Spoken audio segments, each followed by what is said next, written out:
Hi friends, இன்றைக்கி வந்து weight loss recipe தாங்க பண்ண போகிறோம். வெயிட் லாஸ் ஃபுட்டு வந்து ஒரு மிக்ஸ் பவுடர் பண்ண போகிறோம். இது வந்து கம்ப்ளீட்டாக வந்து முழுக்க சிறுதானியத்தை வச்சு தான் பண்ணியிருக்கோம். இது வந்து ஃபுல்லாக நியூட்ரிஷன் இருக்கும், நியூட்ரிஷன் ஃபுட்டு. இதில் வந்து ஏகப்பட்ட சிறுதானியம் சேர்த்துருக்கேன். இது என்னென்னு பார்த்துக்கோங்க. நீங்கள் ட்ரை பண்ணி பாருங்கள். சூப்பராக இருக்கும், ஹெல்த்தியாக இருக்கும். நீங்கள் மார்னிங் வந்து இது சாப்பிட்லாம், அவ்வளோ சூப்பராக இருக்கும். இது பார்த்திங்கன்னா சிவப்பரிசிங்க. இது பார்த்திங்க அப்படின்னா சோளங்க, வெள்ளைச்சோளம், நம்ம நாட்டு சோளம் அதுதாங்க. நான் இது பார்த்திங்கன்னா ரோஸ் அரிசி, மட்டை அரிசி, கேரளாவோட மட்டை அரிசின்னு சொல்லுவாங்க. இது பார்த்திங்கன்னா மூங்கில் அரிசிங்க. இது எல்லாமே அரை கிலோ எடுத்துக்கோங்க. சோளமும் கம்பும் மட்டும் 1 கிலோ சேர்த்துக்கோங்க. இது வந்து குடைவாழை அரிசி. இது பார்த்திங்கன்னா தெரியும், கலரே மாறி இருக்குது பாருங்கள். இது வந்து தினை அரிசிங்க. இது அடுத்து பார்த்திங்க அப்படின்னா காட்டு யானை அரிசிங்க.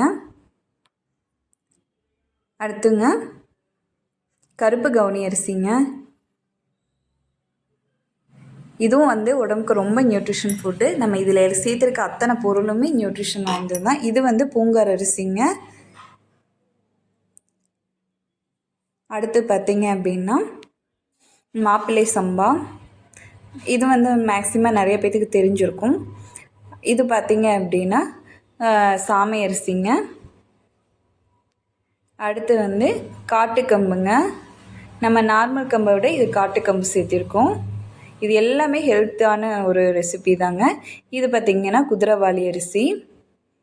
அடுத்து பார்த்திங்கன்னா வரகரிசி. நான் லாஸ்ட்டாக வந்து பார்லி அரிசி சேர்த்துருக்கேன், அது நான் வீடியோவில் சேர்க்கல. இது எல்லாத்துலேயும் அரை கிலோ போட்டிருக்கேங்க. கம்பு சோளம் மட்டும் 1 கிலோ. இது பார்த்திங்கன்னா நல்லா எல்லாத்தையும் தனித்தனியாக நல்லா வாஷ் பண்ணிவிட்டு இதை வந்து இந்த மாதிரி காய வச்சுருங்க. வெயிலில் 2 நாள் காய வச்சிடணுங்க. இது கம்ப்ளீட்டாக எல்லாத்தையும் போட்டு நல்லா அந்த காய வச்சு எடுத்து வச்சிட்ருக்கேங்க. இது ஃபுல்லாக காஞ்சதுக்கப்புறம் பார்த்திங்க அப்படின்னா இந்த மாதிரி நல்லா உங்களுக்கு நல்லா இருக்கும். பார்த்தாலே தெரியும், இந்த மாதிரிக்கு நல்லா காஞ்சிருச்சு. இதை வந்து நம்ம அரைச்சி எடுத்துக்க போகிறோம். மிஷினில் கொடுத்து தான் அரைக்க போகிறோம். இது கூட நான் பாதாம் வந்து 150 கிராம் சேர்த்திருக்கேன். இங்கே பாருங்கள், நல்லா அரைச்சி காய வச்சு ஆற வச்சு எடுத்துகிட்டு வந்துட்டேன். இது ஒரு பக்கெட் ஃபுல்லாக மறுபடியும் ஒரு கவரில் எடுத்து வச்சுருக்கேன்.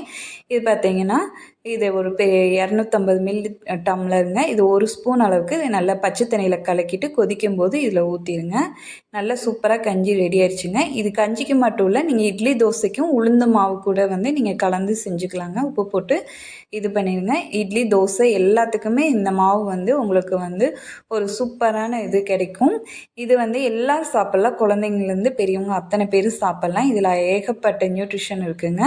ட்ரை பண்ணி பாருங்கள். டேஸ்ட்டும் சூப்பராக இருக்குங்க, நல்லா இருக்குங்க, சாப்பிட்றக்கும் நல்லாயிருக்கும்.